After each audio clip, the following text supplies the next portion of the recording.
नमन करुणी वंदन इडा मांडून इडा देवाला इडा गावाला इडा पाटलाला आणि इडा मंडळीला आम्ही सांगतो नमन तुम्ही ऐका हो गुरुजन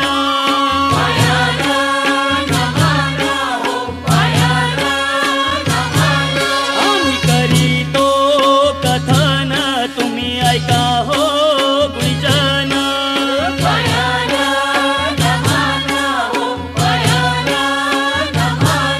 अरे हो